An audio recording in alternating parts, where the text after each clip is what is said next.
ini menunjukkan bahwa Gufron sedang melawan KPK.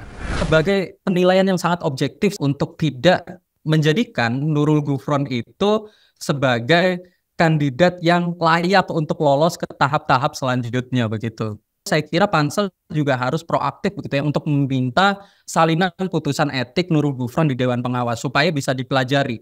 Walaupun kemudian sekalipun sanksinya cukup mengecewakan begitu ya, tapi kan perbuatannya itu bisa dianggap sesuatu yang sudah tidak pantas dilakukan oleh komisioner KPK, Pak Ya. Adnan.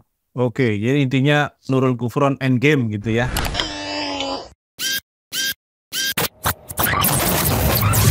Halo sahabat integritas, jumpa lagi di kanal Satu Visi Utama program Buka Kartu. Pimpinan KPK lagi-lagi terjebak pelanggaran etika. Ada 3 pimpinan KPK yang dalam satu periode kepemimpinan telah divonis melakukan pelanggaran yang berat, ya, termasuk sebelumnya adalah Ketua KPK Firly Bahuri, sebelumnya juga ada Lili Pintauli Siregar gitu ya. Kasusnya adalah kasus Pertamina gitu. Dan yang sekarang Nurul Gufron yang dijerat dengan pelanggaran pasal 4 ayat 2 ya, terkait dengan penggunaan pengaruh untuk kepentingan pribadi atau orang lain. Nah, untuk membahas soal itu ya, terutama apakah pelanggaran etik yang sudah dijatuhkan oleh Dewas KPK itu merupakan sesuatu yang sudah semestinya diterima oleh Nurul Gufron, dan bagaimana kemudian nasibnya dalam seleksi pimpinan KPK hari ini, kita akan membahasnya dengan 2 narasumber. Pertama adalah Kang Ayub Kadriah. Kang Ayub Kadriah ini adalah salah satu expert atau ahli hukum dari Visi Integritas. Ya. Kemudian yang kedua adalah Mas Diki Anandya. Mas Diki ini adalah peneliti dari Indonesia Corruption Watch atau ICW, yang juga sekarang bertugas di Divisi Monitoring Hukum dan Peradilan. Nah, kita sapa dulu masing-masing narasumber. Saya mulai dari Kang Ayub. Kang Ayub, apa kabar? Alhamdulillah. Alhamdulillah. Seperti kemarin, ya. Kang. Ya, siap. Berusaha sadar. Berusaha sadar, berusaha waras. Ya. Berusaha waras dengan gempuran kegilaan. Mas Diki, apa kabar? Kabar baik, Pak Adnan, alhamdulillah. Oke, kabar baik ya. ICW bagaimana? ICW baik juga. Baik juga ya. Masih banyak tantangannya, makin berat sepertinya ke depan gitu ya. Saya akan ke Mas Diki dulu nih, karena kemarin ICW kan membuat press release ya terkait dengan putusan Dewas KPK terhadap Nurul Gufron. Menurut ICW, putusan itu ya putusan yang lembek lah kalau bisa dibilang ya, dengan bahasa yang agak umum, dan itu ada alasannya. Nah, Mas Diki bisa nggak dijelaskan kenapa sikap ICW begitu? Apakah karena memang pelanggaran etika ini juga sudah pernah terjadi pada pimpinan-pimpinan KPK sebelumnya, atau bagaimana? Silakan Mas Diki. Iya, Pak Adnan. Sebetulnya kalau kita lihat kan putusan etik Nurul Gufron itu kemarin semakin menguatkan asumsi masyarakat begitu ya, bahwa Dewan Pengawas KPK yang diberikan tugas begitu ya untuk menjaga integritas dan menegakkan etika seringkali terkesan enggan untuk menindak tegas melalui penjatuhan vonis yang berat bagi pimpinan yang melanggar etik begitu ya. Kita tentu masih ingat misalnya Firly Bahuri pada tahun 2020 lalu itu pernah dinyatakan terbukti menunjukkan gaya hidup mewah dengan menyewa helikopter, tapi sanksi yang dia terima itu hanya sanksi ringan dengan alasan yang mengada-ngada bagi kami. Yaitu soal Firly itu dianggap tidak mengetahui bahwa menyewa helikopter itu merupakan pelanggaran etik. Kemudian 1 tahun berselang, tahun 2021, salah satu wakil ketua KPK juga, Lili Pintauli Siregar, itu juga pernah mendapatkan sanksi yang terbilang hukumannya cukup ringan dan tidak sepadan dengan apa yang dirinya lakukan begitu ya, Pak.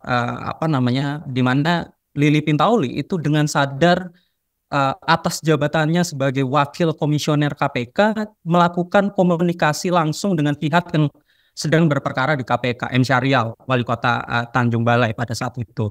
Nah, sebetulnya termasuk Gufron, Pak Adnan. ICW menilai bahwa sebetulnya putusan etik terhadap Gufron itu layak untuk mendapatkan sanksi berat dengan hukuman yang sesuai dengan kalau kita merujuk dalam Perdewas nomor 3 tahun 2021, paling berat itu adalah dirinya diminta untuk mengajukan pengunduran diri sebagai pimpinan. Nah, kenapa demikian? Karena kita lihat begitu ya, dugaan pelanggaran etik yang dilakukan oleh Gufron itu memang tergolong sebagai pelanggaran yang sangat serius kalau kita menilai dari kacamata yang paling objektif begitu ya. Karena Gufron dia secara sadar menyalahgunakan wewenangnya sebagai pimpinan KPK, bahkan memperdagangkan pengaruhnya begitu ya untuk membantu proses mutasi saudaranya di Kementerian Pertanian yang di mana kita tahu bahwa pada saat proses persidangan etik berlangsung disebutkan tuh proses mutasi yang diajukan oleh saudara Gufron itu sebelumnya ditolak. Pada akhirnya karena Gufron proaktif melakukan komunikasi dengan Sekjen Kementan, akhirnya diterima gitu ya. Nah, poin kedua Pak Adnan, ini sebetulnya juga sekaligus mengkritik argumentasi dari Dewan Pengawas yang beralasan kenapa kemudian saudara Gufron ini dijatuhi hukuman yang tidak terlalu berat begitu. Karena dianggap perbuatan yang dilakukan oleh Gufron itu hanya merugikan instansi bukan negara. Nah, bisa dibayangkan sebetulnya Pak Adnan, jika seorang pimpinan KPK saja begitu ya tidak bisa memberikan contoh untuk menolak perbuatan-perbuatan yang mengarah pada korupsi, kolusi dan juga nepotisme, bukan tidak mungkin ke depan rasanya perbuatan Gufron dengan cawe-cawe dalam tanda kutip untuk menguntungkan dirinya atau keluarganya itu akan semakin dinormalisasi oleh pejabat-pejabat negara lainnya. Nah, terakhir yang juga menjadi penting, kenapa kemudian kami anggap Nurul Gufron ini pantas untuk mendapatkan sanksi berat, karena Nurul Gufron sendiri itu tidak kooperatif selama proses pemeriksaan etik begitu ya. Karena Gufron itu diketahui pernah mangkir sidang pertama, kemudian dia melakukan pembelaan diri dengan mengajukan beberapa upaya hukum, misalnya melaporkan Dewas ke Polda Metro Jaya atas dugaan pencemaran nama baik, kemudian mengajukan gugatan ke Pengadilan Tata Usaha Negara untuk proses etiknya itu bisa berhenti karena alasan daluarsa dan lain sebagainya. Betul. Kemudian yang ketiga, Gufron juga sempat melakukan uji materi begitu ya terhadap peraturan Dewas ke Mahkamah Agung. Nah, sederhananya sebetulnya kalau kita lihat manuver Gufron ini kan membuktikan bahwa dirinya pimpinan KPK itu tidak berani untuk membuktikan bahwa tuduhan melanggar etik itu tidak benar begitu ya dalam proses persidangan etik, forum yang memang disediakan untuk dirinya untuk membela begitu ya. Nah, yang dilihat masyarakat justru sebaliknya justru merugikan bagi KPK secara institusi, karena masyarakat pasti akan menilai, menginsinuasi bahwa apa yang kemudian dilakukan oleh Gufron itu merupakan tindakan yang menganggap bahwa komisioner KPK ini lebih banyak berkutat pada persoalan internal alih-alih untuk menegakkan tindak pidana korupsi sebagai lembaga hukum pemberantas korupsi. Mungkin itu, Pak. Oke, Mas Diki. Saya ke Bang Ayub nih. Kang Ayub, tadi saya mencatat apa yang disampaikan Mas Diki soal normalisasi gitu ya. Ada isu yang sebenarnya sangat penting di sini, yaitu zero tolerance terhadap berbagai macam bentuk penyalahgunaan jabatan. Ya, apapun itu, entah itu yang kecil ataupun yang besar. Apalagi ini konteksnya adalah pimpinan KPK. Nah, masalahnya dalam alam pikir pejabat kita itu, termasuk yang menegakkan etik, itu seringkali seakan-akan etika ya sebagai sebuah prinsip penyelenggaraan pemerintahan itu ada di lapisan yang lebih lemah, ya standarnya atau pertimbangannya dibandingkan kalau orang itu kemudian dianggap telah melakukan pelanggaran pidana. Sehingga yang terjadi seringkali begini, itu kan cuma pelanggaran etik gitu ya, atau itu kan nggak diatur oleh undang-undang sehingga saya boleh dong melakukannya gitu, nggak ada yang larang gitu ya. Ini kan sebuah asumsi yang terus muncul ya dalam banyak argumentasi ketika seseorang itu dituduh melakukan pelanggaran etik gitu. Padahal dia itu adalah semacam fondasi ya bagi sebuah pemerintahan atau organisasi agar mereka tidak mudah terjebak atau terlibat dalam berbagai macam bentuk pelanggaran hukum. Nah, Kang Ayub melihatnya seperti apa soal ini? Siap, Kang. Terima kasih. Gini, satu hal bahwa seolah-olah sekarang etika menjadi sebuah hiasan dalam proses bernegara kita.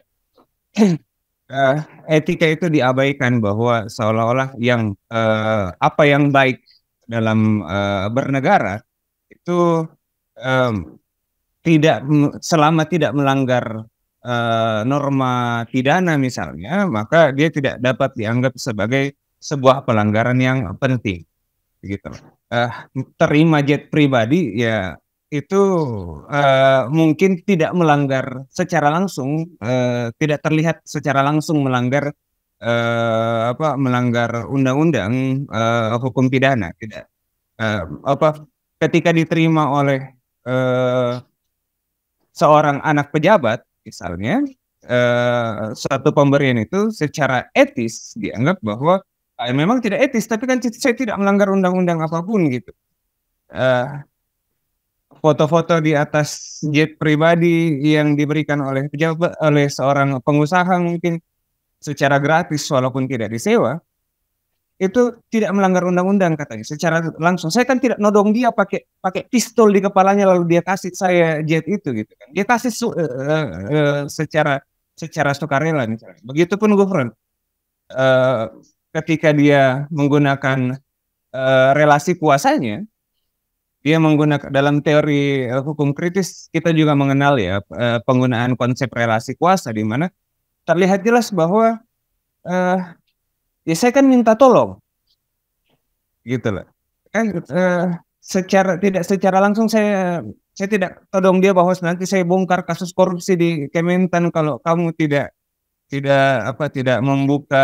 memberikan sesuatu yang saya inginkan untuk keluarga saya, kan seperti yang dilakukan oleh Pak Gufron dan beberapa kasus yang dilakukannya.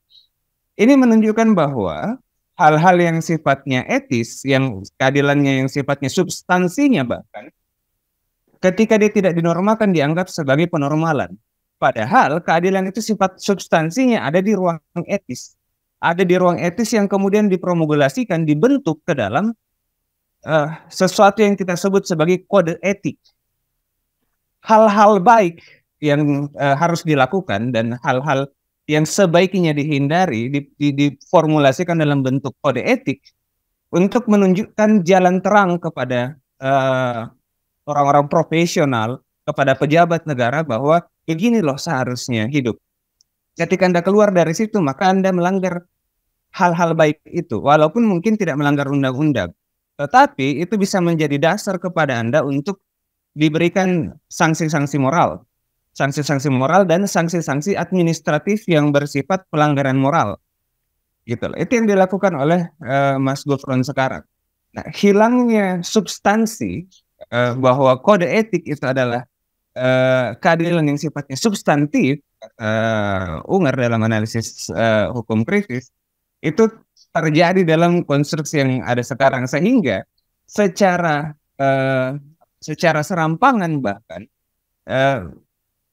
pimpinan KPK seperti Pak Gufron ini bisa menyatakan bahwa dia kan bukan pejabat, dia kan anak pejabat, Kaisang kan anak pejabat, makanya dia bolehlah terima, tidak harus melaporkan. Sehingga konstruksi etikanya seorang pejabat itu ketika sudah mulai rusak, maka itu akan mendegradasi keadilan substantif yang sebenarnya menjadi marwah, menjadi ruh dari banyak lembaga termasuk KPK dalam bergerak. Karena kita tidak bisa berharap sebenarnya hanya kepada norma. Makanya dimunculkan kode etik itu. Kalau kita hanya bisa berharap kepada norma, maka kita akan memenjarakan semua orang. Tapi kita bukan hanya mau memenjarakan semua orang, kita mau bahwa setiap pejabat-pejabat negara kita, utamanya KPK misalnya, bisa bertindak berdasarkan konstruksi-konstruksi kode etiknya, bukan hanya etika baik buruk di tengah masyarakat, ya. Tapi kode etiknya yang sudah diformulasikan, sehingga dia bisa bergerak dalam konstruksi yang baik dan mendapatkan kepercayaan hukum dari masyarakat. Karena harus hati-hati negara hari ini, mulai hari negara harus hati-hati bertindak dalam konstruksi hukumnya. Kenapa? Masyarakat semakin tidak percaya dengan hukum, maka kita akan sampai kepada keadaan di mana terjadi purgatori di tengah masyarakat. Masyarakat akan bisa jadi melakukan pembangkangan baik secara diam-diam ataupun secara terbuka terhadap konstruksi hukum kita hari ini. Mungkin itu, Kang, sebagai pembuka. Oke, Kang Ayub. Begitu pentingnya etika itu. Siap. Satu hal yang masih berkaitan dengan apa yang tadi direspon oleh Kang Ayub kan, bahwa KPK ini sebagai sebuah institusi itu kan menuduh apa-apa yang terjadi hari ini itu disebabkan salah satunya karena konflik kepentingan. Kita masih lemah di isu konflik kepentingan. Kita belum banyak mengatur, kita belum banyak memperkuat. Padahal apa yang dilakukan oleh Gufron itu kan bisa dikualifikasi sebagai bagian dari konflik kepentingan. Kenapa? Karena dirinya membantu saudaranya, gitu ya, supaya ada proses mutasi yang cepat, gitu.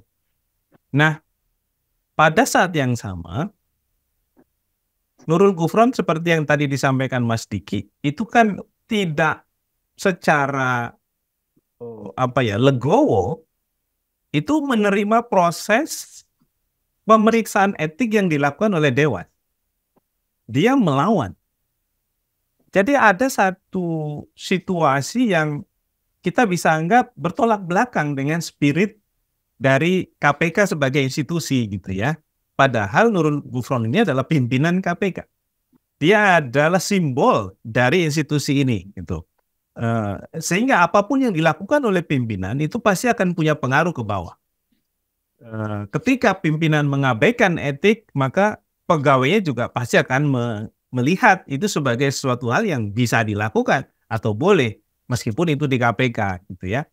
Nah, apakah sebenarnya, gitu ya, perlawanan yang tadi sudah dijelaskan oleh Mas Diki tadi, itu semestinya menjadi salah satu pemberatan, gitu ya, dari putusan yang mestinya keluar atau dikeluarkan oleh Dewas, gitu. Kalau di pidana itu kan ada ya, hakim mempertimbangkan hukuman sekian karena beberapa alasan. Salah satunya ya karena misalnya dia melakukan berulang kali, dia tidak kooperatif, gitu ya. Nah, Betul. Dalam kasus Gufron ini kan dia juga nggak kooperatif tadi. Dia dipanggil nggak datang, malah melawan, melaporkan pencemaran nama baik, gitu ya. Nah, itu gimana, Kang Ayub? Ya, bahwa kemudian apakah ada konstruksi pemberatan dalam prosedur pengujian etik? Sebenarnya pengujian etik harusnya menjadi sebuah sanksi terberat bagi seseorang, bukan hanya penjara, karena dalam pengujian pidana misalnya hanya dinyatakan jahat atau tidak jahat, melanggar atau tidak melanggar. Tapi dalam konstruksi etik Anda dijustifikasi menjadi manusia yang baik atau tidak baik. Sehingga ketika Anda dinyatakan melakukan pelanggaran etik, Anda dianggap sebagai orang yang melakukan perbuatan yang tidak baik, gitu. Karena pelanggaran terhadap etik ini kemudian ketika apakah boleh dilakukan perlawanan terhadapnya? Sebenarnya perlawanan yang paling benar adalah membuktikan apakah perbuatan itu dilakukan atau tidak dilakukan. Kalau nyata dilakukan, apakah ada tendensi dan lain-lain. Tapi kemudian jika perlawanan itu malah merongrong normanya, kemudian yang melihat bahwa norma etik ini bukan mengikat saya, gitu kan. Ini menunjukkan bahwa Gufron sedang melawan KPK. Dia sedang melawan institusinya sendiri dan melawan nilai yang dipegang teguh oleh institusinya sendiri. Sehingga dia berusaha secara formil menggeser nilai yang ada di dalam KPK itu sendiri. Jika dia bisa berusaha secara formil kemudian menggeser nilai yang ada di dalam KPK, maka dia juga bisa berusaha secara informil untuk menggeser nilai-nilai yang ada di dalam Komisi Pemberantasan Korupsi. Sehingga upaya perlawanan dia ini bukan hanya menunjukkan bahwa dia melakukan perlawanan formil sebagai hak dia sebagai warga negara, tapi itu merupakan perlawanan dia secara formil dan informil dapat yang tidak terlihat, bahwa dia menyatakan bahwa nilai-nilai yang ada di KPK selama ini bukan nilai yang baik menurut dia. Nilai melawan korupsi, nilai-nilai yang anti penyuapan, anti gratifikasi itu bukan nilai yang baik dalam sudut pandang pikiran dia. Yang rusak pikirannya berarti. Sehingga kerusakan pikiran ini harusnya segera dipotong sih di dalam KPK. Apakah perlu pemberatan karena dia melakukan perlawanan ini? Saya pikir pemberatannya harusnya bukan diberi, karena ini masalah etik ya kan. Pemberatannya bukan hanya diberikan oleh KPK, tapi pemberatan ini ditambahkan oleh sanksi sosial dalam masyarakat. Gufron harus tahu bahwa ketika namanya sudah mulai bergaung, mungkin di berbagai media sosial, di berbagai media analisis, bergaungnya mulai dari dia menggaungkan bahwa Kaisang tidak perlu melaporkan, sampai ke gaung-gaung bahwa ternyata dia bukanlah pemimpin KPK yang etis untuk diangkat, maka seharusnya masyarakat secara bersama-sama juga memberikan sanksi yang lebih berat lagi, bahwa bukan hanya di KPK, dia tidak layak di masyarakat. Ya. Apalagi di KPK. Oke. Ini poin terakhir ya. Saya tanyakan ke Mas Diki dan Kang Ayub. Nanti bisa direspon secara bergiliran. Mas Diki dulu. Mas Diki, ini kan sudah keluar lah proses sidangnya, putusan etiknya sudah keluar. Nurul Gufron juga terakhir akhirnya pasrah gitu ya. Dengan putusan itu ya mau gimana lagi, sudah keluar gitu ya. Nah sekarang tahapan berikutnya kan bagaimana memastikan KPK itu bisa bersih lagi nih ya dari anasir-anasir yang kotor seperti ini gitu ya, yang mudah sekali melanggar, yang dianggap pelanggaran itu biasa gitu ya, bisa ditoleransi, bisa dinormalisasi. Nah sementara Nurul Gufron ini adalah salah satu pimpinan KPK yang maju lagi kemarin dan masih ya masuk dalam proses seleksi berikutnya gitu ya di Capim KPK ini. Boleh jadi dia adalah kandidat yang kuat juga gitu ya untuk menjadi pimpinan KPK periode berikutnya. Nah dengan berbagai pertimbangan tadi, apa yang mestinya dilakukan oleh pansel KPK? Karena mereka cuma bilang hari ini di media kami akan pelajari putusan etiknya gitu ya. Nah apakah pelajaran atau upaya pansel mempelajari putusan Dewas KPK itu akan berujung pada diskualifikasi atau seperti apa? Tapi bagaimana sikap ICW terhadap soal ini? Karena ICW juga mengawal proses seleksi Capim KPK, dan juga nanti bagaimana respon Kang Ayub. Silakan dari Mas Diki dulu. Iya, Pak Adnan, sebelum menjawab pertanyaan Pak Adnan tadi, saya ingin menyambung apa yang tadi sudah disampaikan oleh Kang Ayub ya, bahwa sebetulnya kan dasar dari pembentukan KPK itu dia dimaksudkan sebagai lembaga yang bisa menjadi center of excellence gitu ya dalam menunjukkan sikap-sikap anti korupsi, sikap-sikap yang integritas, termasuk di dalamnya adalah bagaimana menolak kolusi dan juga nepotisme. Nah, kami melihat 5 tahun belakang ada nilai atau budaya integritas yang luntur di KPK. Salah satu penyebabnya tentu sudah sangat jelas, di mana pimpinan itu tidak bisa dijadikan sebagai teladan. Tidak hanya bagi lembaga kementerian atau lembaga negara lain, tapi bahkan bagi insan KPK itu sendiri. Kita bisa lihat misalnya dari peningkatan yang terjadi secara konsisten terhadap laporan yang terklasifikasi sebagai dugaan pelanggaran kode etik yang masuk di Dewan Pengawas KPK. Bahkan beberapa di antaranya itu sudah diputus begitu ya. Misalnya pencurian barang bukti emas 1,9 kg, kemudian menyalahgunakan uang perjalanan dinas, bahkan sampai pungli yang dilakukan oleh pegawai rutan di KPK. Nah, itu kan situasi-situasi new normal di KPK akibat daripada tadi pimpinan KPK sendiri itu tidak bisa menjadi teladan bagi insan KPK termasuk pegawainya begitu ya. Nah, melihat itu seharusnya panitia seleksi itu bisa menilai bahwa kinerja termasuk diantaranya Nurul Gufron yang sekarang sedang mencalonkan diri sebagai calon pimpinan KPK untuk periode selanjutnya sebagai penilaian yang sangat objektif saya kira ya untuk tidak menjadikan Nurul Gufron itu sebagai kandidat yang layak untuk lolos ke tahap-tahap selanjutnya begitu. Nah, untuk sebagai sebuah upaya begitu yang harus dilakukan oleh Pansel, saya kira Pansel juga harus proaktif begitu ya untuk meminta salinan putusan etik Nurul Gufron di Dewan Pengawas supaya bisa dipelajari apa-apa saja tindakan Nurul Gufron yang kemudian mengarah pada situasi di mana dia dinyatakan melanggar etik, walaupun kemudian sekalipun sanksinya cukup mengecewakan begitu ya, tapi kan perbuatannya itu bisa dianggap tadi oleh masyarakat bahwa ini sesuatu yang sudah tidak pantas dilakukan oleh komisioner KPK, Pak Adnan. Oke, jadi intinya Nurul Gufron endgame gitu ya dalam kasus seleksi pimpinan KPK. Kang Ayub, gimana responnya? Siap. Kalau saya sih lebih berharap oligark endgame harusnya.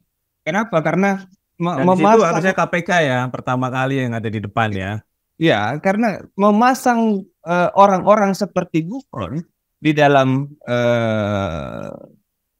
struktur calon pimpinan KPK saja itu sama dengan melempar sampah di teras KPK gitu. Belum memasukkan, mungkin baru melempar. Walaupun sampahnya memang dari dalam sendiri sih.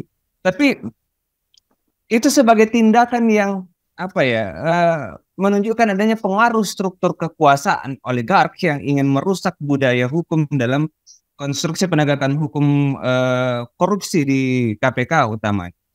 Ingin merubah nilai dan pelaksanaan penanganan perkara tipikor di KPK dengan memasukkan beberapa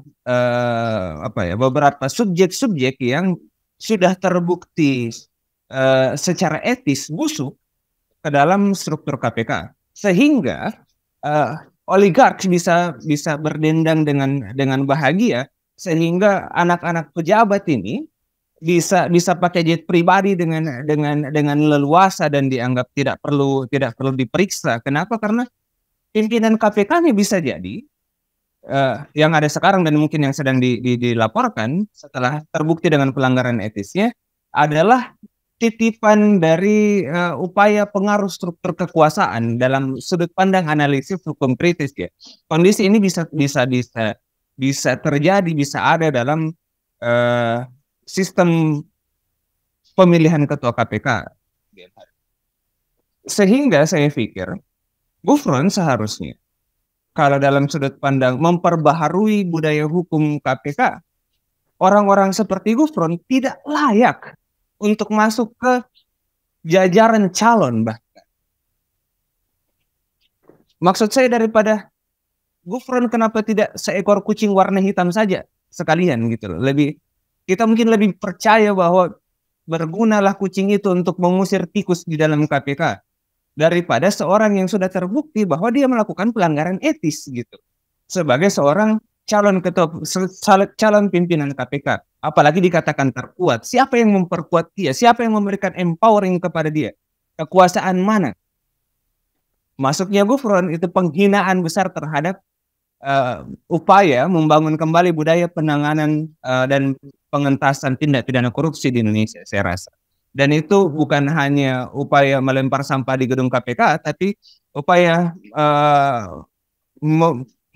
melempar sampah busuk bahkan ke ruang-ruang, ke muka kita yang bergerak dalam penanganan tindak pidana korupsi.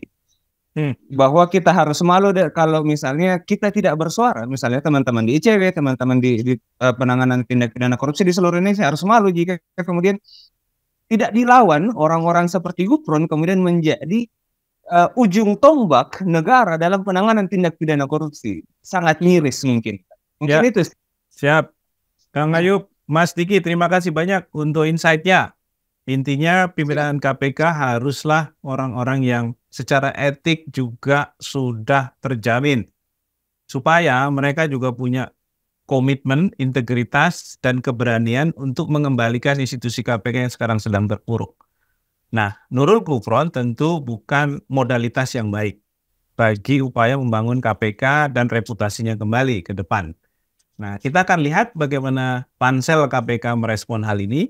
Jika kemudian pansel KPK menganggap apa yang dilakukan Nurul Gufron merupakan sesuatu yang juga bisa dimaklumi, maka kita juga akan tahu bahwa proses seleksi calon pimpinan KPK juga ternyata sudah dipengaruhi oleh elemen-elemen yang menganggap KPK harus bisa dikendalikan dari luar. Demikian Sobat Integritas, diskusi kita dengan Kang Ayub dan Mas Diki. Kita ketemu lagi di lain waktu. Sampai jumpa.